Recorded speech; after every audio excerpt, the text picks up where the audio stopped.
Thank you. Good morning. Buenos dias.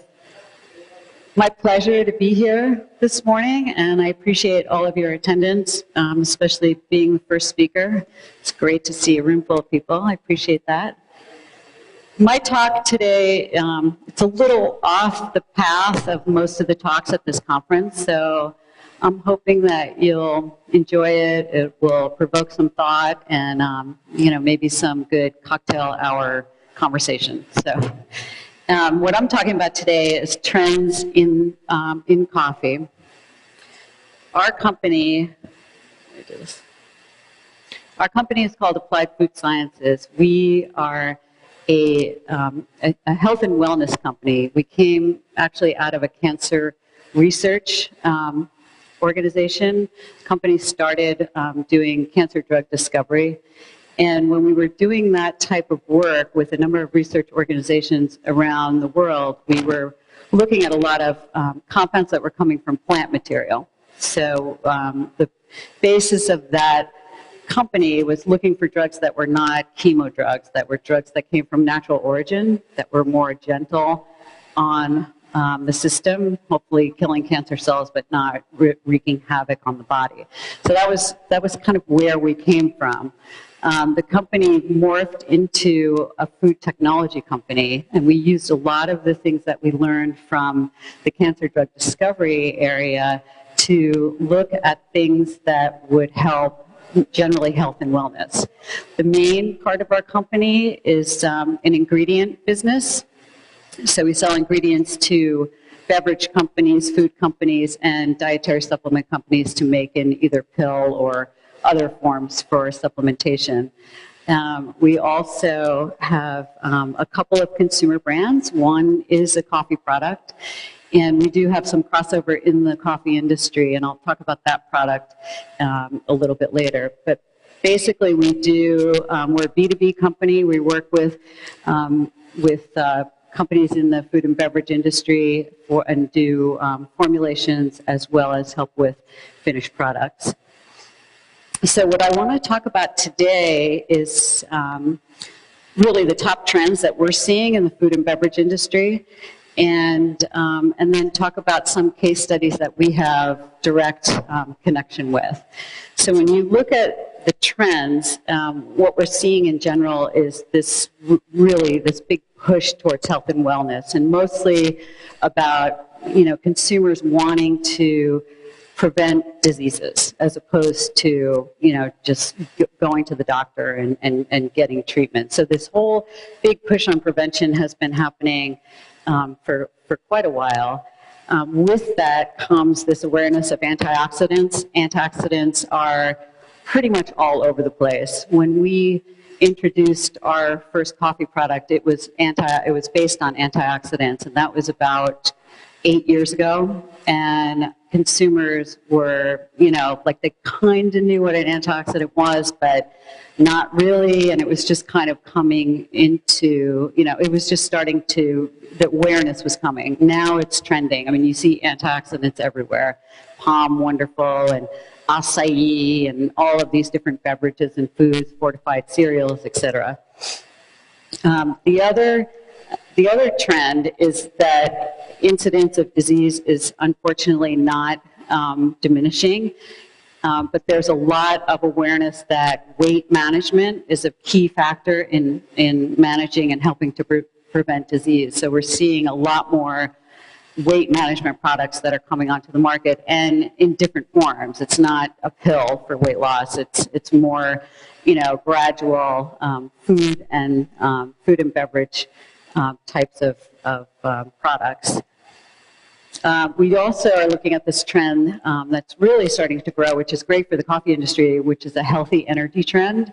So energy was, 5-hour energy shots and Red Bull and things like that. And now we're seeing customers really asking for more like healthy, natural energy that's not just going to blast them, for 5 hours, but that's really going to be a sustainable and a healthier option for maintaining energy.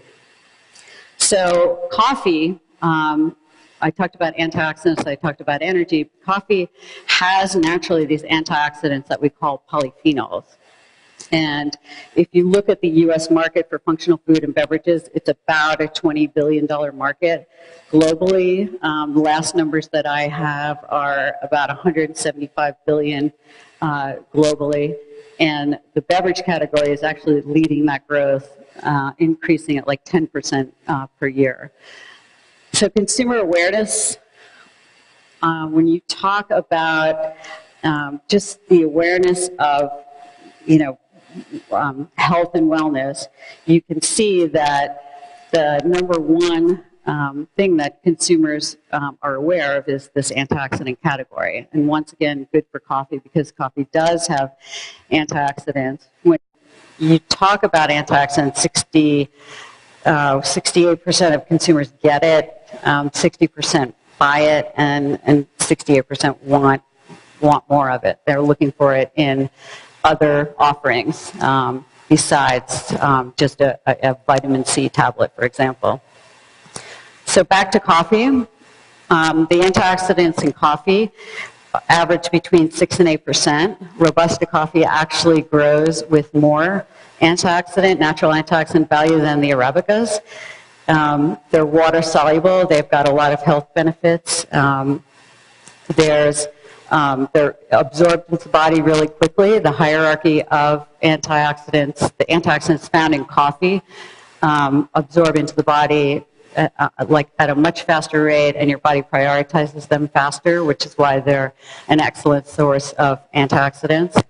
And one of the most important things is that more and more we're learning about this amazing coffee plant. There's lots and lots of science being done out there. We've been doing science on coffee for the past 12 years and continuing to learn more and more about this amazing plant. So these polyphenols that you find in coffee, basically what they do is they quench free radicals. Free radicals run around your body and they wreak havoc. They cause cell damage, DNA damage, etc. Big thing that they do is oxidative stress. And so what polyphenols in coffee do is they help prevent this oxidative stress. Oxidative stress really drives this cell damage and heart disease and cancer, aging, etc. So if we can curb oxidative stress any way that we can, especially in our diets, that's a really good thing. So coffee definitely has this ability. We see that the polyphenols in coffee can neutralize the free radicals, which obviously reduces risk of disease. One of the big things that they do is they help decrease this LDL oxidation, and that's what causes the restriction in the blood vessels. So vasodilation is when your blood vessels are expanded and blood flow can go through them very efficiently, obviously helping your heart deliver that blood to all the places it needs to go. Vasodilation is when your arteries get clogged, so plaque builds up. This is where this oxidation of LDL comes in. So you get this oxidation of LDL and it builds up this fatty lining in your blood vessels. And that's what causes the vasoconstriction, and that obviously is what leads to hardening of the arteries and, sort of pushing towards eventual heart attack or stroke. So what coffee antioxidants do, again, is they aid in the cardiovascular disease reduction, and they do this by these antioxidants essentially donating an electron to an unstable free radical, which prevents the LDL from clogging up and making a home and a fatty layer in the arteries. So it's very important. The first case study I wanted to talk about was this healthy roast technology, which is a roasting process that we patented about 10 years ago. And we understood that there were all these amazing antioxidants present in the coffee plant. And we tried to figure out why, if that's the case, why doesn't anybody ever talk about coffee being healthy? And the reason is when you roast coffee at 500 degrees Fahrenheit, you pretty much kill off all of these antioxidants. So what we decided to do is try and find a way to roast this coffee and keep all the antioxidants in the beans. So when you look at the degree of roasting, the longer that you roast coffee, so dark roast, is the more antioxidants you destroy. So if you look at a cup of coffee, this is just the polyphenols, the all total antioxidants. If you look at the regular, just sort of retail brands, you see, an average of, what is that, 200 something milligrams of polyphenols per antioxidants per serving.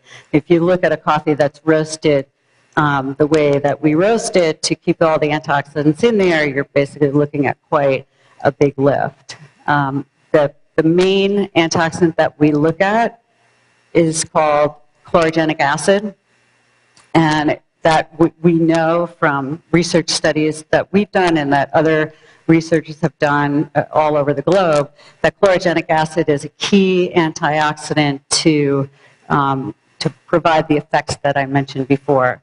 So this is just an example of a study that we did looking at retail samples and then looking at healthy roasted coffee, which is are the three at the bottom, to show a major lift in milligrams per serving of this chlorogenic acid, which is really the one that you're wanting in your body for antioxidant benefit.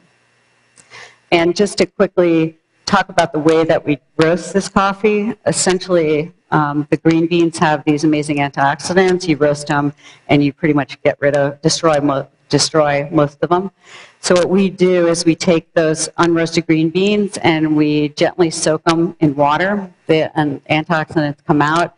Then we roast those beans at the high temperatures and then quench the beans out of the roaster with that same water, and the antioxidants go right back in.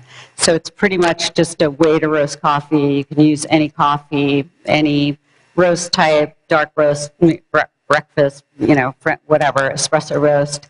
It doesn't matter. It's just the way that we roast it. So it's a way to just have a healthier cup of coffee without having any additives or change. It's just 100% coffee. So this lipoprotein that I talked about, the oxidation, the brown bar on the left is a healthy roasted coffee, and this just demonstrates the difference with this lipoprotein protection, against like green tea and other compounds. To do a quick, just indicator, we looked at just blood pressure. So when I talk about this clogging of the arteries, blood pressure is a good indicator, and so you can see the difference with healthy roasted coffee versus not. And again, the systolic and diastolic. So we see a great reduction in blood pressure, which is good.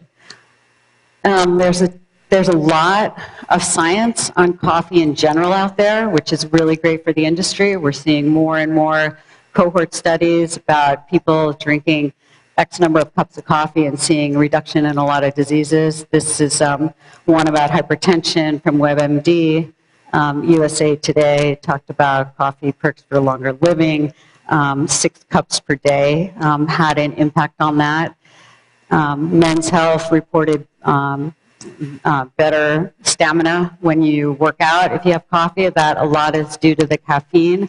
However, there is oxidative damage that can be prevented that will really help workouts and recovery from workouts. So that's a great thing. Dr. Oz presented a Harvard cohort study that talked about reducing disease in general.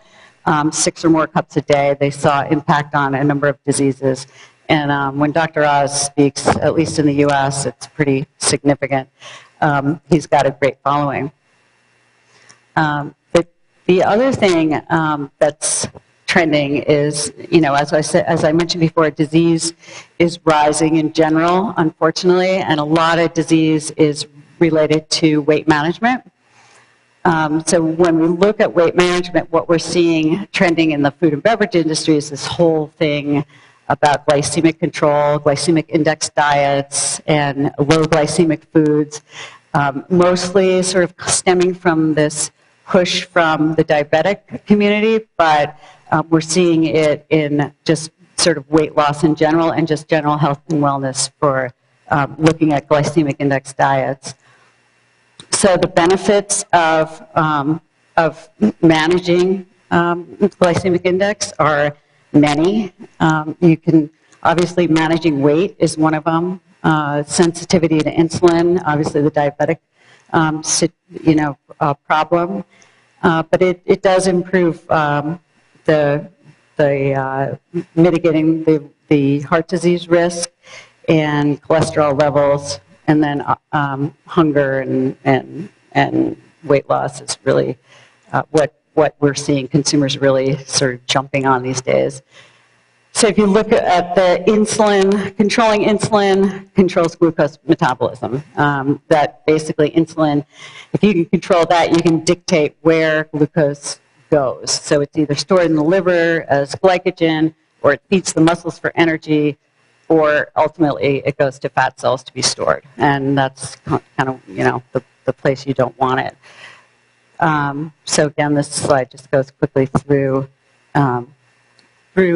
weight management and how that really affects a number of pathways in the body, and why it relates so critically to diseases like heart disease and cancer and diabetes.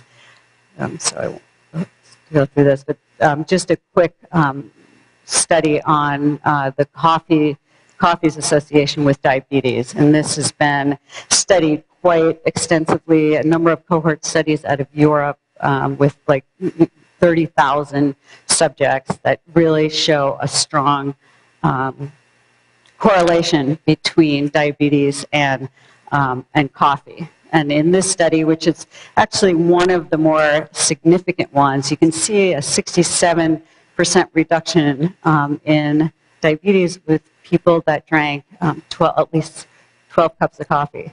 So that's significant. Problem is, it's 12 cups of coffee, that's a lot of caffeine. So, so the other case study that I wanted to show you is one of the things we did was we said, okay, so if you don't want to drink 12 cups of coffee and get some of these benefits, how can we capitalize on that goodness in coffee and make it easier for somebody to take without having to drink that many cups of coffee? So what we did was we came up with a green coffee bean extract. And we see a demand for natural plant-based products. We know that there's healthy antioxidants in coffee, so we essentially just extracted and concentrated them. And basically, this slide is just talking about the reduction in blood glucose as a dose response. So the more of this green coffee, this chlorogenic acid antioxidant that you take, the more we can demonstrate a reduction in blood glucose, and obviously significant for weight loss, significant for diabetes management, significant for just general health and wellness if you can manage your metabolism. We took it a step further and looked at weight loss, and we found that we saw a 10% reduction, over 10% reduction in weight. So after 30 days, the average weight loss was 8 kilograms or 17 pounds. And that was taking 2 tablets of this green coffee extract a day. So it's pretty significant. So summarizing that data, coffee consumption has a lot of health benefits. If you can drink 6 cups a day or more, you get many of the benefits that I've talked about. And caffeine, unfortunately, is sort of the main culprit for the hypertensive effects. If you can tolerate that, that's great, but a lot of people can't tolerate, 6 or more cups of coffee per day. But reminder that caffeine is also good for you as well. I mean, mental alertness and endurance and metabolism, energy, etc. So we don't really want to lose that. But like I said before, what's trending is this whole healthy energy solution. We're seeing energy drinks, we're seeing coffee. We're basically in the center store category growth, they're still rising. So it's definitely something that is not going away. However, there's a push for this thing called healthy energy or natural energy. And if you look at, if you could preserve the antioxidants in coffee and obviously the caffeine, you get this healthy energy push. And we're seeing a lot of interest. Starbucks did a great example of that. They powered this energy drink refresher with green coffee bean extract, and that's a really good example of this whole natural healthy energy. The energy market's huge. We see a lot of the green coffee extract going into supplements for energy, as well as Dr. Oz in the U.S. did a huge show on weight loss, green coffee bean and weight loss, and I mean the category just blew up. I mean everybody was looking for green coffee bean extract. Problem that happened with that is you would find these sort of pop-up companies that came from everywhere and anywhere that said, I have green coffee bean, I have green coffee bean extract, and a lot of it was not qualified, wasn't studied, and a lot of counterfeiting was going on out there. And unfortunately, that's what happens when somebody like the Dr. Asha, publishes green coffee bean extract as like the magic pill for weight loss. You get a lot of suspect products. And so, like for my company, we spend a lot of energy and, unfortunately, dollars trying to keep that category clean. One last thing to just mention, stomach-friendly coffee. There's 40 million people in the U.S. that don't drink coffee due to stomach irritation. So if there was a way to get rid of some of those irritating compounds, that would be a great thing. The way this healthy roast process that I mentioned actually, unbeknownst to us initially, does that. So we were issued another patent this year specifically related to stomach friendly, and we're just trying to get that message out there. And finally, the last trend is this whole cosmetic this category. People are looking for plant-based topicals. Green coffee extract or compounds in coffee extract, even roasted coffee is being used in cosmetics. Natural, plant, they like it. The whole sun damage is really the big thing, and we looked at a green coffee extract in a topical and looked at wrinkles, UV damage, et cetera, and saw a nice effect. So another category that coffee really can play a role in, and I think there's a lot more work that can be done with that. This is just a busy machine result, and I'm telling you, if you ever have your face, pictured with that machine, that dermatologist or whatever can tell you, any product, and you'll say, yes, I'll buy that product, because when you see your face look like that, you're like, I don't care how much it costs, just give it to me. So, but that's amazing. I mean, that woman is, I think, 32 years old, and you can see how much sun damage is, already there, and obviously we're just, we're out in it. And, but after 4 weeks with a coffee bean topical, we definitely saw some significant change. These are just quick examples of some skin products that do use coffee. And so basically, yeah, the coffee is an amazing category. There's the plant has so much. There's so much science that still needs to be learned on the plant. I mean, we haven't even talked about the leaves and the cherries, and there's a lot there. So besides making a great cup of coffee, and